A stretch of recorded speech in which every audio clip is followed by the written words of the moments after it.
G'day guys, carlq is here again, and we are on the river front just by New Farm in Brisbane. Today I am joined by none other than Peter Brewer. Peter, thanks for joining us. carlq, an honour and a pleasure for you to have me here. Great to see you. Great to be here, mate. Thanks for the opportunity. So, talk to me about. I want to give the audience a bit of a background, because I don't think you spend enough time blowing your own trumpet and talking about your history in the industry. How much time we got, Carl? Give me that trumpet and let me sing. Go for it. Yeah. What's my story? I'm a crusty old real estate agent. I'm still licensed in the state of Queensland. I ran a pretty successful real estate business down on the Bayside for 30 odd years, up until 2008. In 2008, I became that tired, cranky, crusty old real estate agent that wasn't fit for human consumption anymore. And so it's time to get out. You can't be in that business and be a cranky old person. But I always had a fascination for where real estate and technology came together. As an example, in about 1997, I bought 15 computers, put them on 15 desks, and we were the tech-savvy real estate agents on the Bayside. We had computers. And as quick as I put them in, I threw the damn things out the door. Because all that everyone did was sit around and played solitaire.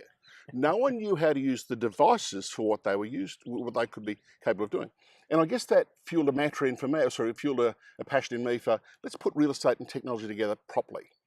So after I sold the business in 2008, I retired for 3 weeks. I'm crap at golf.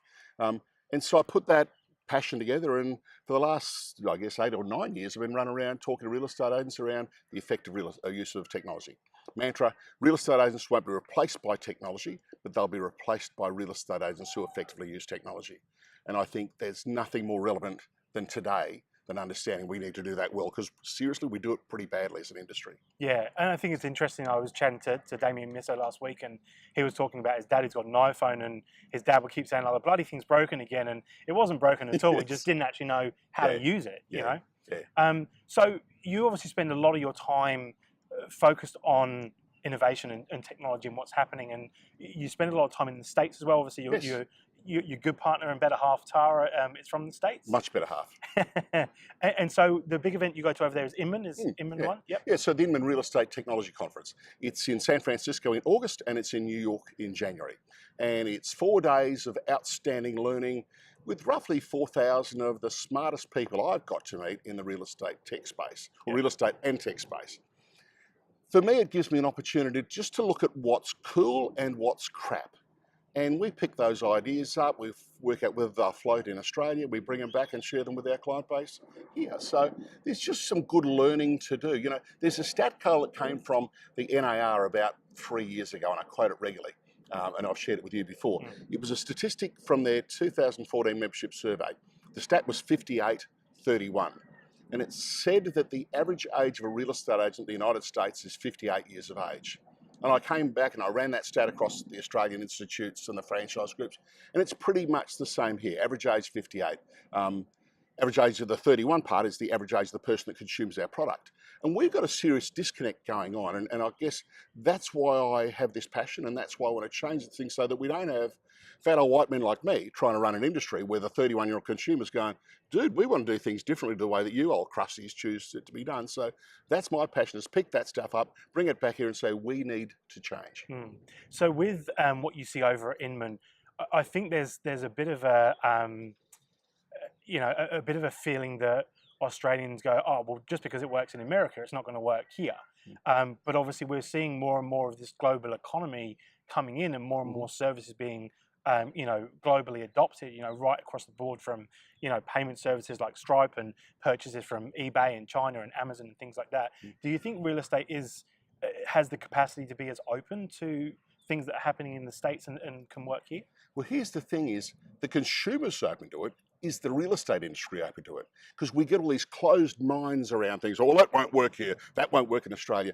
Trust me, the consumer's saying we expect it and we want it, and if you don't deliver it, we'll find someone else that does. And we're seeing it already across the industry, where people are embracing their own great lead generation websites, doing well. We're seeing people that are doing video, doing really, really well, while others sit back and say, well, you don't need to do that crap. Well, sunshine, you do. Yeah. So embrace it, or understand you're going to get run over. Sure. And I think people see this word disruptor and they think that it only refers to, a Purple Bricks or an open agent or something like that. But I think there's disruptors in every area of business, right? PayPal for a long time was the only platform that you would use to, transact payments. Now Stripe has come along and completely disrupted that model. I think in real estate, there's the same thing. We talk about disruptor at that high level of being a complete business disruption, but there's also things like video marketing, Facebook marketing. These are all disruptors of the paradigm and the sort of the status quo. Spot on. And so I think lots of people see that the Purple Bricks is, well, it's a revolution and we're going to see this revolution off. Well, it's not. It's an evolution. Yeah. Things are changing incrementally. There's just changes in the way we do business. And so there is going to be a disruptor in some form, whether it's bang in one foul swoop or whether it's just over time things change. And we need to change that mindset in our business and go, let's evolve with the times and let's actually go a bit above it. I was at an event last night and a couple of people whinging about realestate.com and their thieves and their mongrels and all this kind of stuff that's going on. Someone else saying, open agent, they should be outlawed, And the simple response, and Dave Trelaw said it really well and a couple of others, if we want better, we better be better. If we want to stave those people off, the only reason they exist is because there was a hole in the market. Yep. The only reason realestate.com.au exists is because we kind of went, oh, it's a fad, the internet doesn't really mean much to that. We won't get involved in that stuff. And it happened. Open agent, people say, we outlaw them. Well, the only reason people pick up the phone and ring open agent and say, we'd like an appraisal is because agents do a crap job at maintaining relationships with their consumers, don't they? Yeah. Because if I had a great relationship with my consumers, they wouldn't pick up the phone and ring open agent. They go, Pete Brewer's my real estate agent. I'll go and see him. So if we want better, we better be better. Don't wait for the government to outlaw open agent. Westpac have just put $16 million of their own cash behind open agent. Yeah. They kind of think there's a market there. So, and I think that's the big thing, isn't it? It's, because I hear agents as well say, Purple Bricks, it's not new. There's always been discounters. There's always been, this do-it-yourself model and things like that. But Purple Bricks are another one that I think came into the country with $12 million or whatever it was. If they succeed or fail doesn't actually matter. What it shows you is that the business world and the consumer world are looking for something different. Yep. And so whether Purple Bricks succeed or fail, you've got to look at why people are looking to that model. And you've got to understand what you can take away from that instead of just kind of burying your head in the sand and saying, that's bullshit, that's not the way the industry should be, they're mongrels. It should be, well, why are people looking at them? Why are people giving them attention? Why do people want that kind of service as opposed to what they're currently getting? But our industry has got away with crap for too long. And we've got a smarter consumer today. They just are much smarter. They're more savvy, they're tech savvy, they're business savvy. Here's the thing, we're talking Queensland. The maximum commission you could charge up until the 1st of December 2014 was 5% of the first 18,000 and 2.5% of the balance. And agents got away with saying, well, our fee is REIQ scale. Well, that's crap. There was no such thing. Yeah. But they'd say that. On the 1st of December 2014, the government said, knock yourself out. If you think you're good enough, charge what you want. Totally deregulated, go your hardest. I reckon the numbers I've seen suggest about 80% of agents have changed, stayed the same. There's been no change. Quite a few have got up and some have dropped their pants to go cheaper. And I sit back and look at that and go, why wouldn't we take that as an opportunity to be a little bit more adventurous or creative about the fees that we charge? But we're so damn lazy. We don't like change. We sit back there and we just hope we can get away with the same crap. Let's just charge 5 of the first 18, 2.5 the balance. The consumer wants us to be more creative. They want to get a better deal. And I don't honestly think in a lot of cases, a big percentage of people in our industry honestly earn the cash that they charge. Yeah. If I look at the marketing they do and the service they provide and the feedback they give and the relationships they build, and now that's controversial, but I would question whether we really, in a lot of cases, deserve $30,000, $35,000 on a $1 million sale. Really? I think it's fair to say, I've been to a few of the REIQ organised events, and I know REIQ shouldn't be sort of looked at as the only place to learn. Sure. No. But they're the industry body and they have a number of events that they put on for their members. And sometimes you go along to these events and, you're lucky if you scrape 5 or 6 people together and you go, this is an industry which needs to show its vendors and its clients and its buyers and everyone that they're investing in their learning and their development and their growth. And then you see when these events get put on and then just a few people turn up and you go, well, there's a disconnect there between what you're saying on one hand versus what's actually happening in the real world. Yeah, and so there's two parts. There's the government piece and there's the actual attitude of agents. The government piece, and the thing that annoys the hell out of me, and I'm kind of off track here, but in Queensland, if you got your real estate agent's license 30 years ago, there is no requirement for you to walk back into a classroom one single day since. Yeah. No continuing professional development at all. So that's just crazy in itself. Then attitudinally, we've got to keep learning new stuff. We've got to be better. We've got to embrace whatever it is that we've got to embrace, whether it's new scripts and dialogue, whether it's technology. And I've got to say, you're alluding to it. The take-up is pretty bad. Yes, there's some great people that do lots of continuing professional development and also great education. They continue to learn, whether they've been in the business 5 years, 5 minutes, or 50 years. But I don't think that's the main. I don't think that's the main. I don't think people spend enough money on education in this business. So let's talk about the future of real estate. I mean, one of the interesting things that I hear about now outside of the industry is that the top 20 jobs from 20 years ago don't exist today. And, if you follow the same process, the same thing can be said for the next 20 years. So whilst we talk about the real estate agent won't be replaced, and I personally agree with that, because I believe that the transaction that happens in property needs a negotiator. Yep. It needs a mediator. 100%. It needs a relationship, to be managed.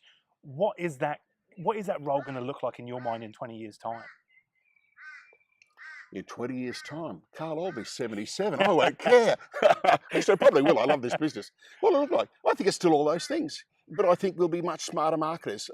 We will be much smarter marketers. Here's my example. I see it time and time again where real estate salespeople walk in the door and do a listing presentation and they throw 3 budgets on the table. Gold, silver or bronze, which would you like, Mr. and Mrs. Home Seller? Yeah. And I look at it and go, that's crap. Seriously? Why do we do that? We do it because some trainer came into town on a horse 30 years ago and said, offer them 3. They'll pick the middle one. They'll pick the middle one. Where's the logic in that? Yeah. Seriously. I marketed a property recently. I won't say where it was, but one agent said, give me $19,500 worth of marketing budget. 90% of our inquiry comes from online, but I want $15,500 for the courier mail. And I went, okay, bit of a disconnect there. Why do you want $15,500 for the courier mail? They said, because it's really good for our profile. Whoops. Okay. Agent 2 came in and said, $6,500 marketing budget. And by the way, I'm okay at spending $1 if there's, if I'm going to spend 20 and make 40, fantastic. Agent 2 came and said, $6,500.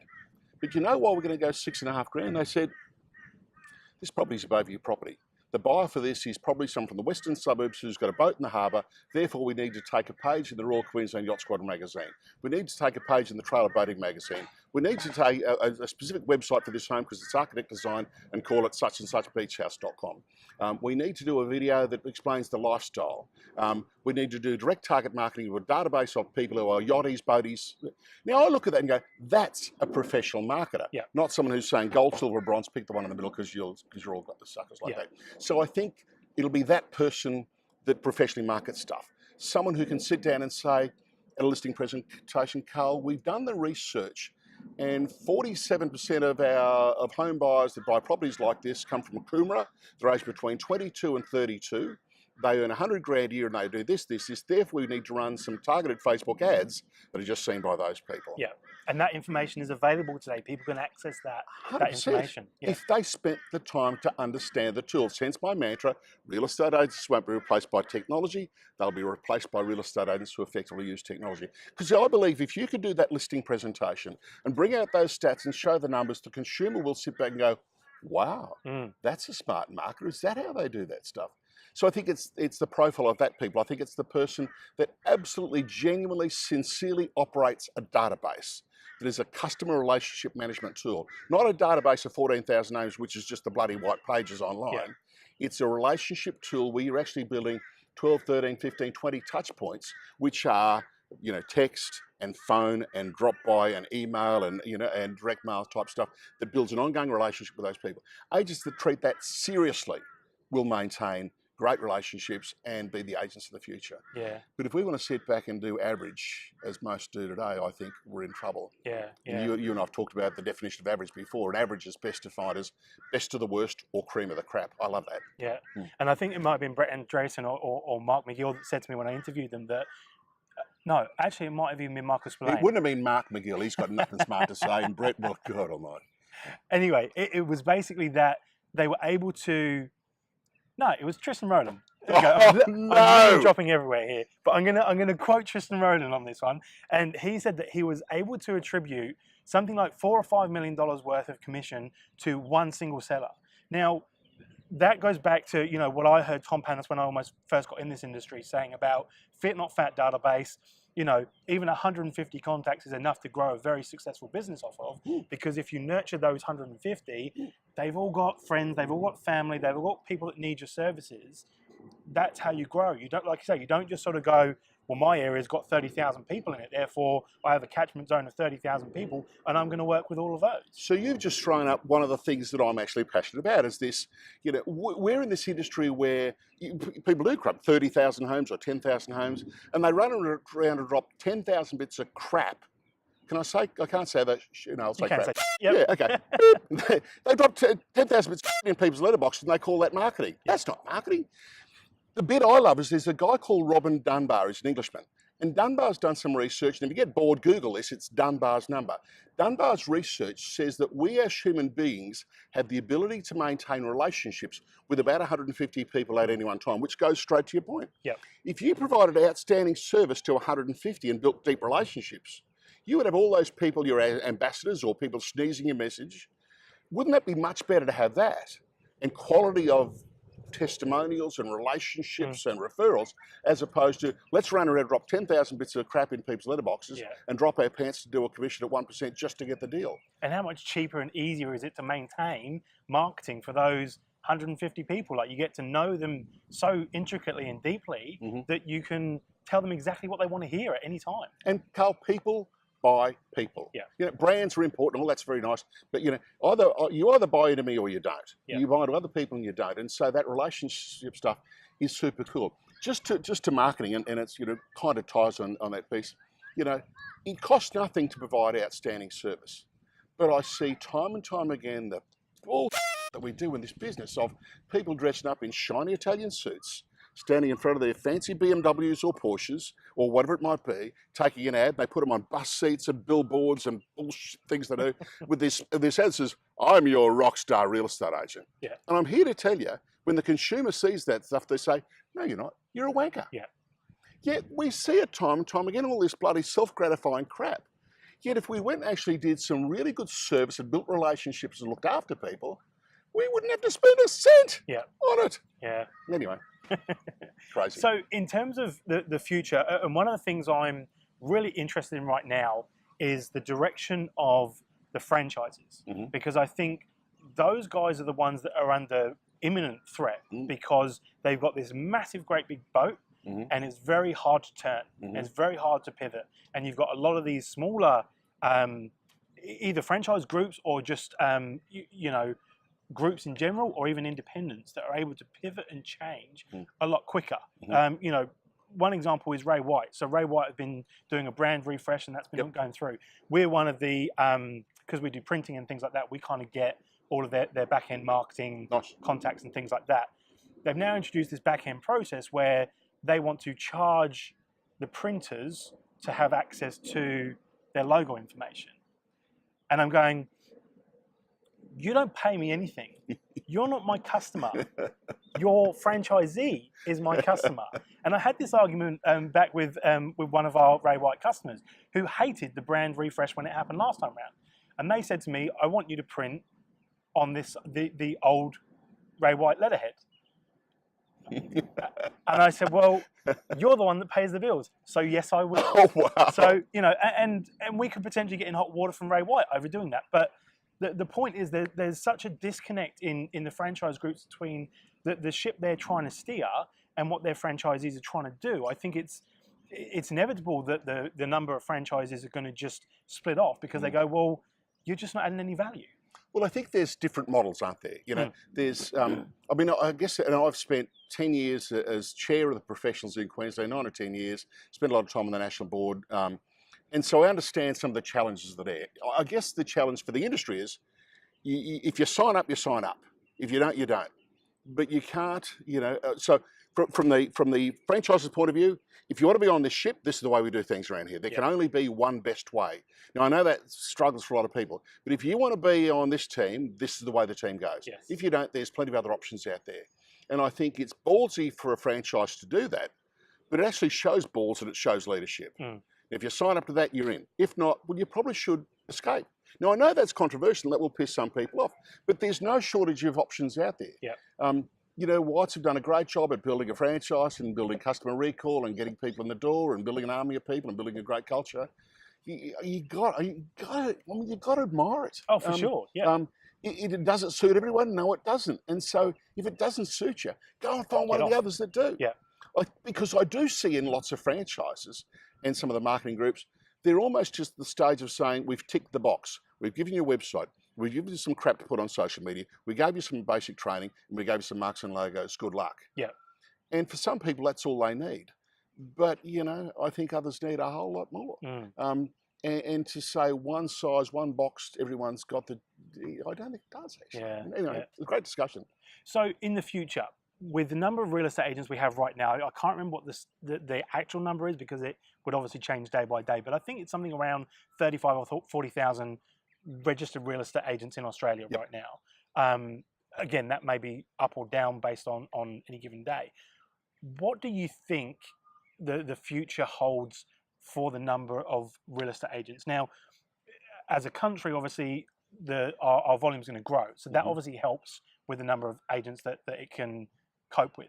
But with the change in, obviously, the way that real estate is transacted, with the difference in models that might come in, the disruption in terms of how we find clients, what we do with clients, how long it takes to sell property, do you think that number will go up or down in the future? I reckon it'll stay reasonably static.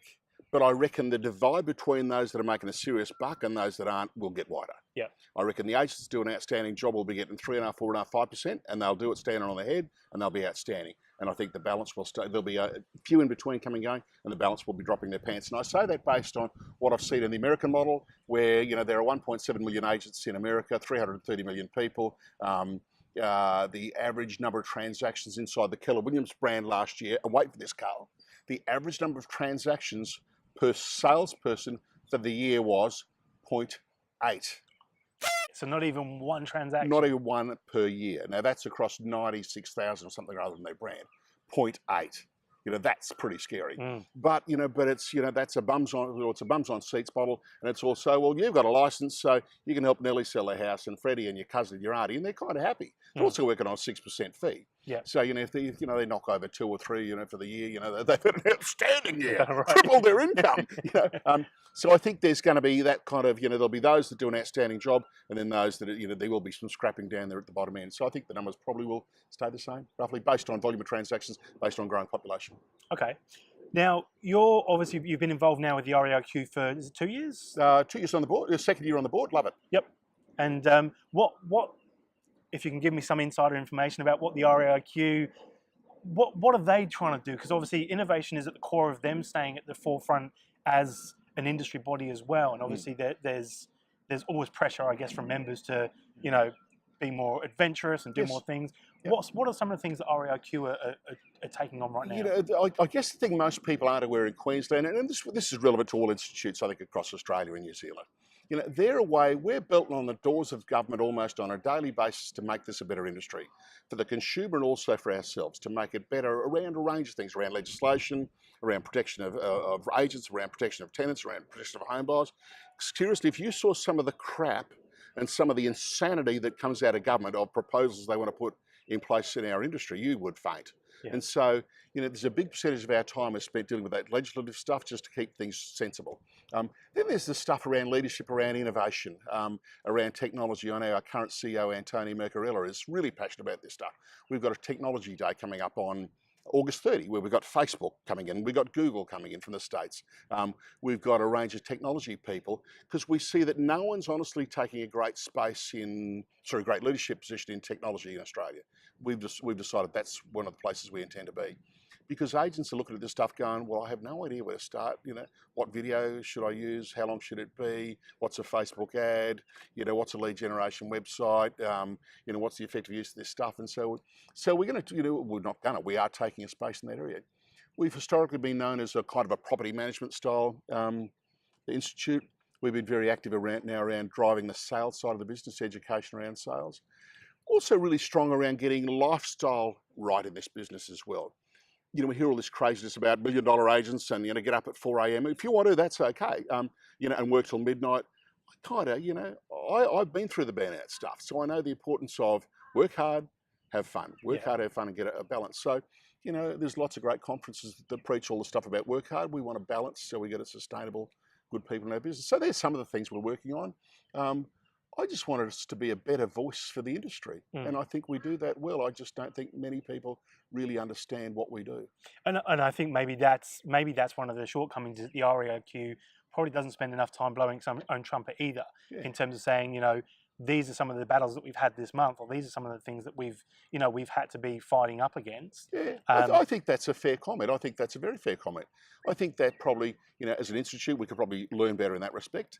But I think also as business people, I certainly grew up in an era where we were taught to don't big note yourself, don't blow your own trumpet, don't be a muggler, and so you just get on and do your business. Yeah. But I think, we have to demonstrate our value to people as an REIQ, and also as real estate professionals or trainers or whatever we might do. We need to demonstrate our value and give people reasons why. Yeah, perfect. Now you do a lot of work under That Peter Brewer brand. Yeah, that's That Peter Brewer, not Fat Peter Brewer. Although I could use both. Yeah.